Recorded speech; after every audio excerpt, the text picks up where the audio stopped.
Elliot gripped the letter in his hand as the bus rattled to a halt on the dirt road. His eyes scanned the surrounding wilderness, a dense forest of towering trees, their tops shrouded in a persistent mist. Somewhere beyond them lay his inheritance, an old cabin left to him by an uncle he barely remembered. He wasn't sure what to expect, but he hoped this trip would provide the escape he desperately needed. Elliot's life had unraveled in the past year.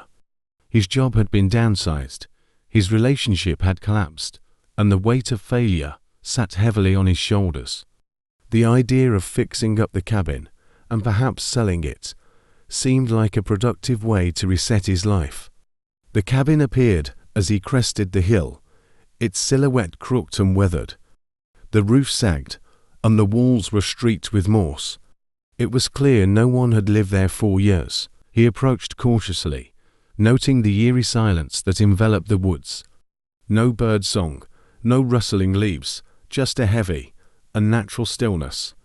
The key turned with a reluctant creak. Inside, the air was stale, carrying a faint metallic tang.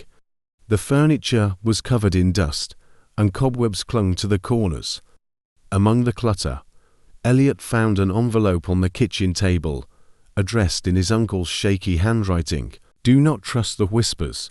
The words in the letter made little sense, but an uneasy feeling settled in Elliot's chest as he read them. That night, as darkness swallowed the forest, he thought he heard faint murmurs drifting through the trees. Elliot dismissed the whispers as the wind. The cabin, after all, was old and drafty. Still, unease gnawed at him as he moved from room to room. The small bedroom offered a little more comfort, with a creaky bed and a faded photograph of his uncle propped on the nightstand. As he drifted off, dreams clawed their way into his mind. Faceless figures stood at the edge of a dark forest, their hands reaching out as if in desperate need. They murmured words he couldn't understand, their voices hollow and pleading. Elliot woke in a sweat, the faint sound of whispers still tickling his ears. This time, they seemed more distinct, almost like voices.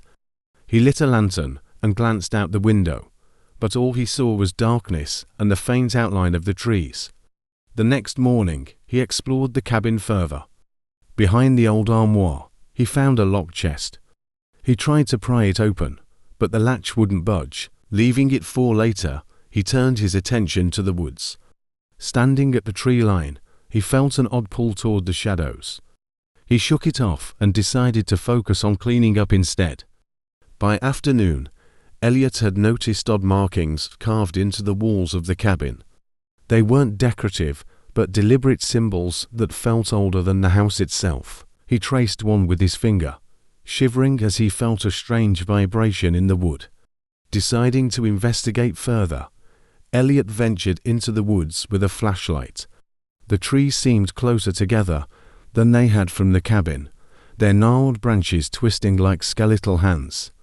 He found traces of old campsites, rusted tin cans, a decayed tent, but no sign of people. Yet the whispers grew louder the deeper he went, until his name slipped through the murmurs. Panicked, Elliot turned back to the cabin. Determined to understand, he broke open the locked chest and uncovered his uncle's diary. The entries revealed a horrifying truth. The forest was cursed, trapping the souls of those who died there. These souls, bound to the trees, whispered promises to lure the living closer. "They want freedom," his uncle had written. "But their freedom is death for you." Over the next few days, the whispers intensified. They no longer waited for nightfall. Instead, they began as soon as Elliot stepped outside. They called to him, pleading, bargaining, and sometimes threatening. He barricaded himself inside, but the whispers invaded his mind. His sleep became a torment of vivid dreams where faces emerged from the bark of trees, their mouths frozen in silent screams. Elliot read more of the diary, discovering that his uncle had been the last in a line of caretakers meant to keep the curse contained. But now the whispers were growing stronger, and the forest was claiming him as its next victim. One night, Elliot found himself standing at the edge of the woods, barefoot and trembling. He didn't remember leaving the cabin, The whispers had become a compulsion, and the pull was growing harder to resist. On the fifth night, Elliot couldn't fight the pull any longer. The whispers guided him deep into the forest, the path twisting and shifting as if alive. After what felt like hours, he arrived at a clearing where a massive, ancient tree dominated the space. Its bark was etched with faces, mouths moving in unison as they whispered.